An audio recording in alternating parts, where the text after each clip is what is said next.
Did you tell the police that they later called you and apologized for doing what they did? And by they, I mean Thug, DK, and Thug's brother. You just said they had my phone. How they called me? Ms. Bennett, did you have more than one phone on May 12, 2013? I just said I've been having the same phone and phone number since like 2006. Did you answer that question for me? I don't understand. Oh no, it gets worse. Watch this.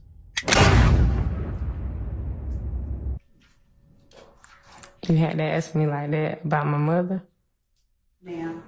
Why you say, was she alive? Like, Did you have a family? Did you have a family structure around you in 2013?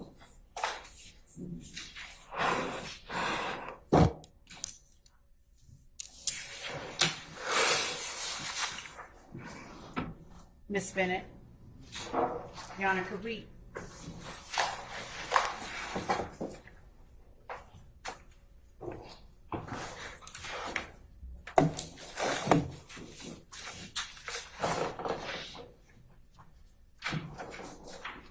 Ms. Bennett, I'm going to move away from that, and I'm going to talk to you a little bit about the first time that you and I met, okay?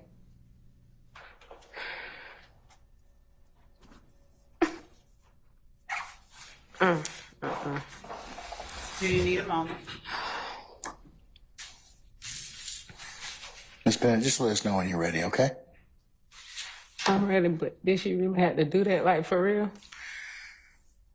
You're subject to examination, but just let us know whenever you feel you're ready to go forward, okay? I'm ready, Judge. I talked to Ms. Love about my mom like that. That's a tragic situation for me. Like, I haven't talked about this. I haven't grieved about this. Okay, all right. Go ahead, madam.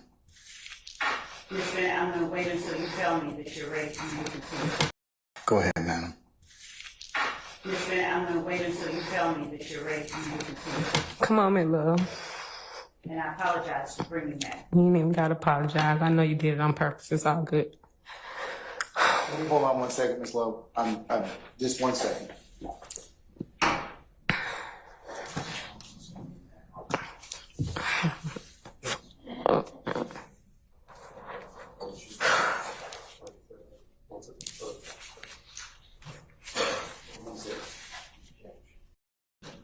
They later called you and apologized for doing what they did. And by they, I mean Thug, DK, and Thug's brother. You just said they had my phone. How they called me?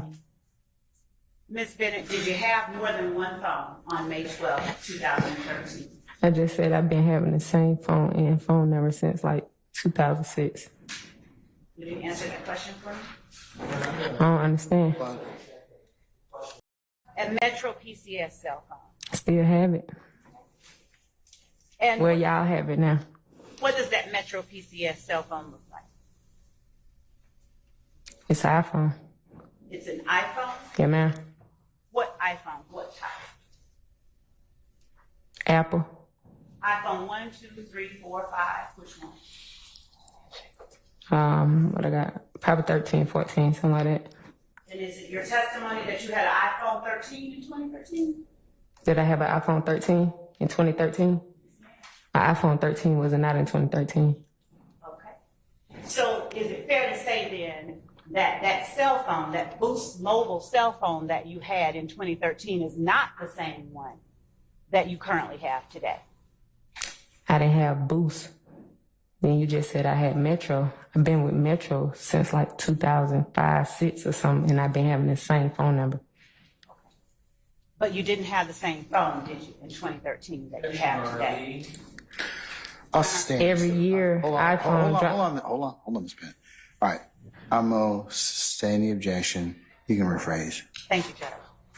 Did you have the same phone in 2013 that you have today with Metro PCS? I couldn't have. Did you have a Samsung phone with Metro PCS in 2013? No, ma'am. I'm showing you State's Exhibit 23 Alpha Alpha. And I'll ask you if you recognize the items depicted in State's Exhibit 23 Alpha Alpha. What you mean? Do you recognize what is pictured in State's Exhibit 23 Alpha Alpha? Do I recognize the picture? Do you recognize the items depicted in State's Exhibit 23 Alpha Alpha? Oh, no. Do you recognize the people depicted in 23 Alpha Alpha? Objection, Your Honor's been asked. Yeah. Him? I'm over. Either one of them. I'm over. Yeah, him. So,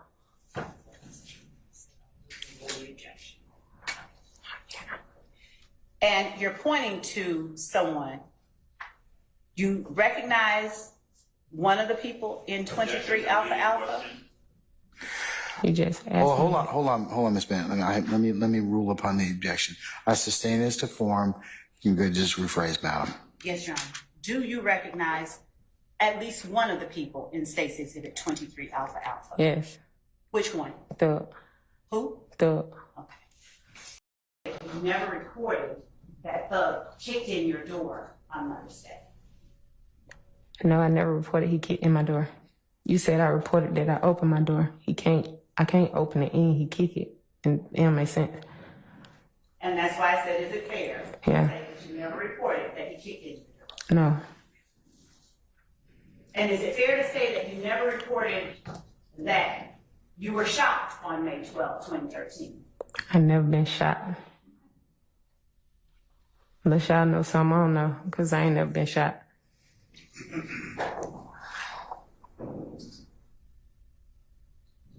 Apologizing to you. No, I don't remember you saying that. You don't remember that? Mm-mm. What else, if anything, do you recall talking to me about the first time that we met? That you're comfortable talking about to the jury? I repeat it because I just said it, but I repeat it again. When you talk to me about the situation with Thug. You asked me that I feel like he did any of those things, and I was like, no. And I know you did ask, was I scared of him? And I'm like, no, like I don't have reason to be scared of anybody. And then you talked a little bit about yourself, and then we talked a little bit about the situation again. Like I said, you about to keep making me repeat myself about my mom, and I said I don't want to talk about that, and that's what we talked about. Is it your testimony that you said that Thug did not do these things, or that you did not recall the year? And I told you he didn't do those things. Okay. And you asked me, did it happen in that year? And I told you I don't remember a lot within that year. Okay. Did I ask you where you lived in 2013?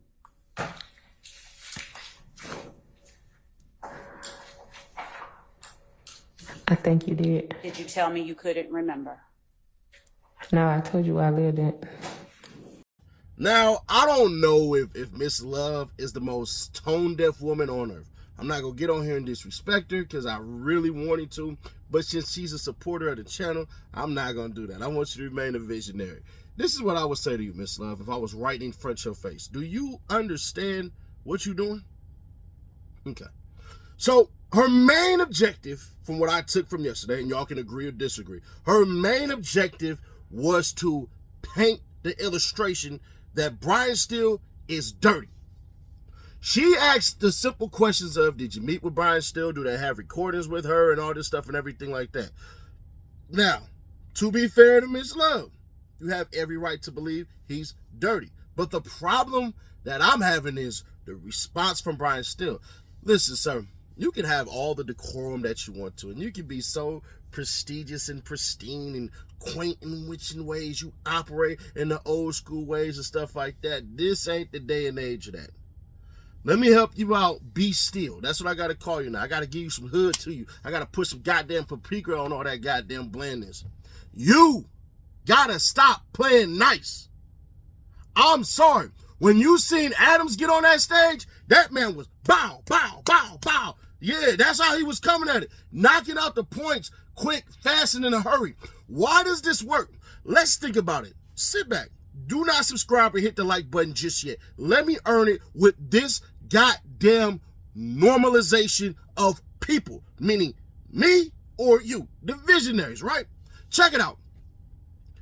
If you know this trial could potentially last 2 years, would you A, want a long-winded attorney asking the witness questions, or would you want a quick, sharp, fast attorney asking the questions? And to be fair, questions that you really want to know about.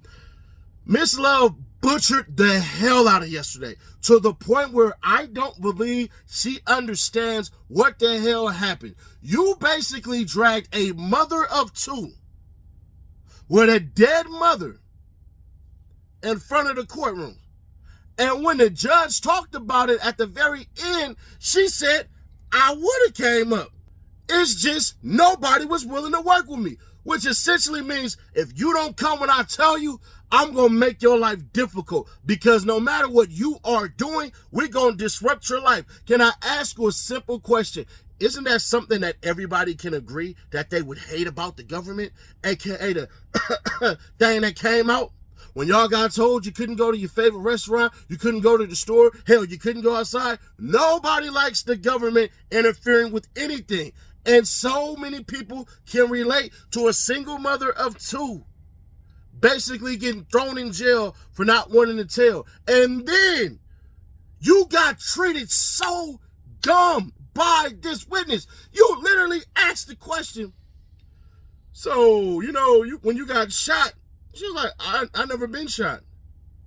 Hey, judge, you gonna do like you did Brian Steele and call her unprepared? No, you're not gonna. She didn't seem unprepared today. She said, did you get shot? No. Are you afraid of Young Thug? Why do I need to be afraid of Young Thug for? Did they did they grab your phone and then call your phone? How could they steal my phone and then call it? Then she has to, there's a such thing as asking stupid ass questions. Not stupid questions, stupid ass questions. You telling me you really thought in 2013 that this woman had an iPhone 13 and then had her clarify that she didn't have an iPhone 13? And then when she told you she had the same exact phone since 2005, 2006, shout out to her because I have the same phone number since 2007. You mean to tell me your dumb ass could not figure out a way to fix that question? You had a T-Mobile phone. No, ma'am. And you see how she kept on trying to do the mental gymnastics of trying to catch her up and mess her up. And it came off so sinister, so evil, that at a point, I thought I was watching The Little Mermaid and Ursula was going at it. Bruh, it's one of the worst things that you can do is literally paint yourself as something that you're probably not trying to paint yourself as to people you don't know while you're trying to stress a case to them about stuff they don't know. Miss Love doesn't understand. You got to realize these are human beings. I get it. They're jurors. They're supposed to be impartial and fair and all that stuff. But when emotions are mixed, it's kind of weird how that works itself out. So what I would say is this. If they don't, recross, if she doesn't come off as more compassionate and more heartfelt and stuff like that, because at one point in time, she brought up the mom, and then she was like, I'm sorry for bringing up your mother. And then she called her out. No, you're not. No, you did this on purpose. And then 5 times that I counted, and it could be more, she brought her mom back up after her being brought to tears. Like, are you that egomaniacal? Like, are you, I always say this term when I'm just having fun. I'm a preening egotistical prig. If you know what all of those words mean, that directly goes into how Miss Love absolutely fucked up her goddamn examination of this witness. There's a couple of things that you must know. She was arrested the day before this, which means they put that full-on pressure to get her up out the way. And it's kind of crazy, bruh. There's this thing that Miss Love is trying to do, trying to paint Young Thug as a monster and saying that people are afraid to testify against him and all of that stuff. But the funny part is you had this dude literally saying, this lady literally saying, I ain't afraid of this dude. So let me get this straight. Young Thug and his brother and DK walk up in the house. She lets them in, but the DA says he kicked down the door. That didn't happen because one of the two has to happen. Then the DA turns around and says that they put a silver gun to the back of her head, took $4,000 in cash, and then and took her cell phone. Then they were still answering the cell phone and all this stuff and everything like that. And I know exactly who the person is, who the woman is, but I'm not gonna put her. I thought about putting her damn face up and everything like that, and I know exactly who the rapper is that she talking about and everything like that, but I'm not gonna do that to her. I think she suffered enough, so out of respect for that, I'm not gonna do that. But y'all let me know, bro, because I ain't gonna hold you. You got over 700 witnesses, Miss Love, in the state. Why the fuck do you need this one? What is this one supposed to do when it's clear that your ass tried to talk to her and coach her and is saying whatever you wanted her to say before she got on that stand? And when she did not bite, now you looking dumb because either you're an evil genius, which means we got to listen to the way and the tone in which she answers your questions versus Adam's questions, because it did seem a little more jollier. So either you could be that genius to know on your recross that you're going to have to point out, why were you so quick and so jolly to answer the Young Thug's team's questions, opposed to mine where it seemed like you were real combative and dichotomous. She could say that, but I don't think she's going to do that. I think that she literally has this bullshit in her mind that she real life believes that she can do that. But the biggest thing I want to take from this for y'all is she said, according to Miss Love, that she was contemplating ending it all because of the stresses and the BS that Miss Love was coming with. Y'all got to remember, they harassed her with a whole entire team of individuals. It wasn't just, Miss Love and a cop or something like that. This was a group of individuals. When Keith Adams got on that stand and started talking about multiple individuals questioning her, the jury looks at that and they go, what the hell is going to happen to me if we allow this to fly? I'm not saying it's all over for the state, but I'm saying this is a nail in the coffin, bruh. And once again, with new information, new thoughts can occur. Doesn't mean this trial is over, but it definitely means so far, Young Thug is winning. Now, we'll get the crooked ass cop up there today, and we'll get the lady up there today, and we'll go from there. I'll catch you on the next one. Subscribe, turn the bell, stay notified. If this video does 40,000 views by the time 7 o'clock hit, I'll drop the recap video tonight. If not, then you'll get the recap video tomorrow at 9 a.m. sharp on the East Coast time. I'll catch y'all in the damn comments.